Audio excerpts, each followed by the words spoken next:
So I rewatched Mission Impossible Dead Reckoning because at the time I gave it a negative review. I was one of the few guys who did. And I think the thing that bothered me about it was that it was so heavily reliant on a MacGuffin.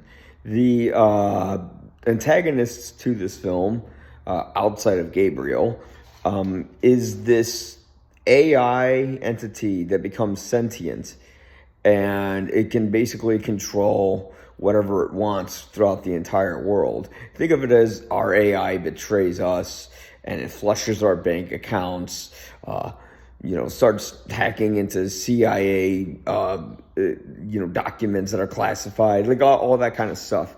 And the MacGuffin in the film is this key. It has two parts to it. And when you put them together, you can put it inside the machine that contains the AI, and then you can control it and have it do whatever you want.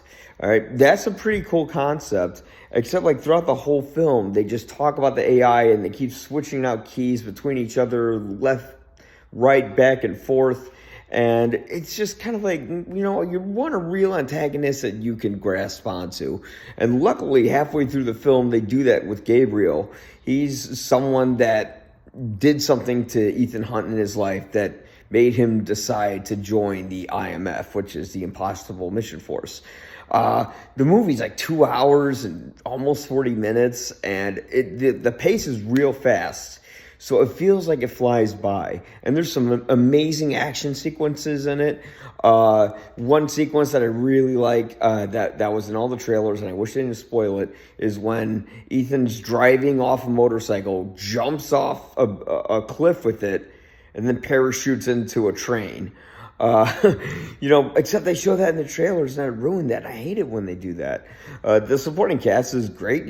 Simon Pegg's nice and funny and all that. You have Ving Rhames, who's been with Tom Cruise since the very first film, so it kind of like makes them old friends.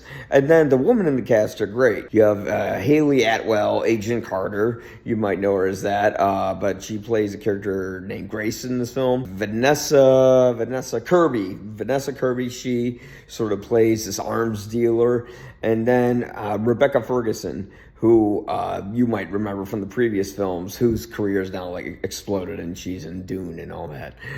They're a great addition to the cast, but I still feel like this movie is just a lot of people giving exposition dumps when you already know what's going on in the film. They're like, they'll have like a 3-minute like speech about what this AI does, and someone will be like, so you're telling me that this AI is sentient and it can control anything at its own will, but if you have the keys, you can control for your will? And they kind of like repeat it like that, and it's just real kind of phony. And again, the action's great. The fighting choreography, I love the fact that the camera stays wide. It doesn't shake. You see all the action, and it's beautifully executed. I mean, Tom Cruise doing his own stunts is great. And Tom Cruise is an actor that I don't think he's a bad actor. Like, if you see Born on the 4th of July or Magnolia, or The Firm or A Few Good Men, he's pretty good. Is he always himself? Yeah. There's character actors like Gary Oldman, and then there's performance actors like Tom Cruise or Tom Hanks, who can kind of just do versions of themselves.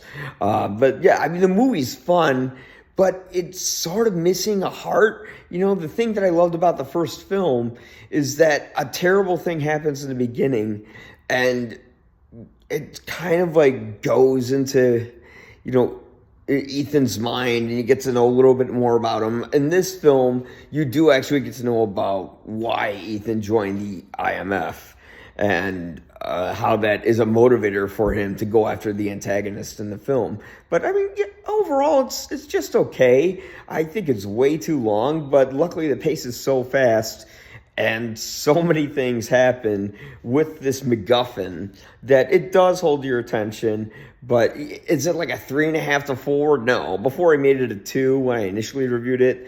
Looking back at it, I give it a 3. I'm seeing the newest Mission Impossible next week.